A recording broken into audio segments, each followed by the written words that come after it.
Hello to my students that are switching from flute, clarinet, trumpet, or trombone over to mallet percussion. We are currently in the quarantine and the remote learning during COVID-19, so we are not using the xylophone, the marimba, the glockenspiel, the vibraphone, the orchestral chimes. We are not doing that. And we are using various forms of portable bell kits. So different ones of you may have different brands. This is just the one that I happen to have here to demonstrate with.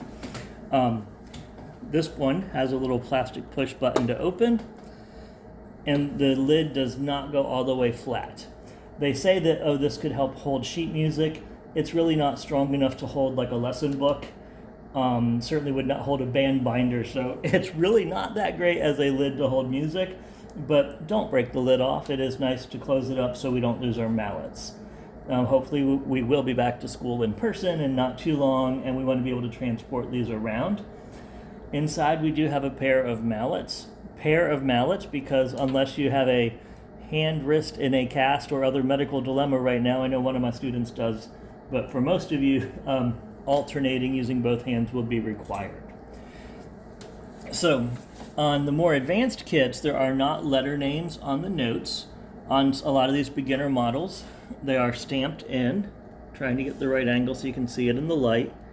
So like that one says C, D, E, F, G, A, B, C. More than one C, more than one D. That's what we call their different octaves. Most of these beginner kits also have the sharp notes stamped in them. So this one is labeled C sharp, and there's also written in Sharpie D flat. That's a little bit of an advanced concept with enharmonics that we are not getting into as beginners, but just know that that note does have two names. You will be using the B flat note quite a bit. It does probably have an A sharp stamped on it. Here's the B, and the B flat's a little to the left.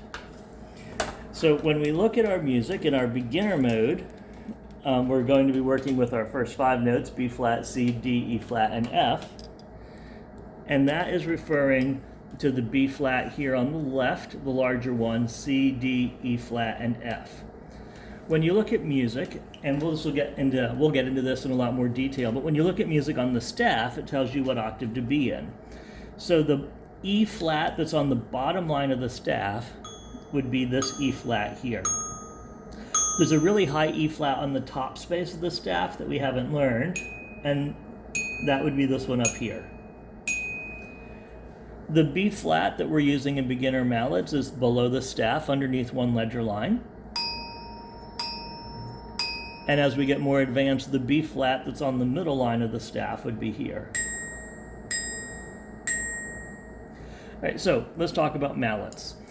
These mallets have very thin sticks, very thin shafts, and they're very lightweight. They don't bounce quite the way the more professional mallets will when we are in the band room using marimbas and xylophones.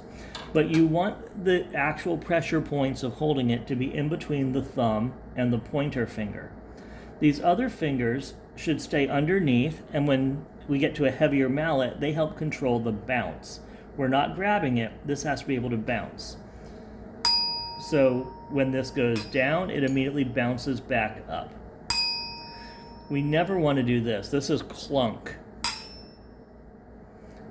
We don't want that. Always bounce back up. The other thing with these mallets is this is a little flexible, and we do not want to bend it or break it. Okay, so left hand, same concept, pressure point, wrap the others around. We want to aim our palms down towards the ground, so the top of our hand is towards the ceiling, or the thumbs are kind of aiming towards each other. We never want to play with the thumbs up for this type of mallet instrument. When we get to instruments that we cross over, like timpani, quads, quints, tritoms, then you play with the thumb up so that you can cross. But for mallet playing and snare drum playing, we do want the palms aiming down so the thumbs are more next to each other. Then we have this pattern called alternating.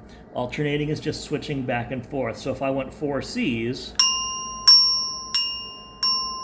it would be C in the right, C in the left, C in the right, C in the left. Alternating pattern. And we also do need to know about dampening. Dampening is just when you make it stop ringing. So if you strike it with your right hand, you dampen with the left. If you strike it with the left hand, you dampen with the right. We would definitely use dampening during a song if there's a long rest or at the end of a song.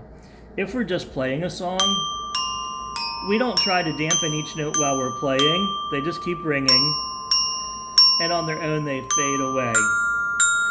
Now let's say we were going to have the trumpets play the next part, and trumpets were playing and we weren't. Then we would have like a moment, more than a moment, we would have like this long pause. Trumpets would keep playing, and we would dampen to stop the sound. So there's some of your just real basic introduction to mallet playing and how it works on these portable bell kits. We do know that the larger ones we have in the band room, they do have a higher quality sound, they do. Cost a lot more money, take a lot more space. You wouldn't have space for it in your bedroom unless you got rid of your bed, and well, without a bed, it wouldn't be a bedroom. So we really do not want, marimbas that are 7 feet long hanging out in your house. There's just not really space for it.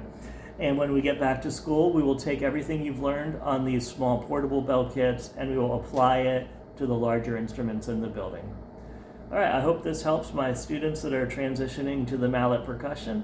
Have a great day.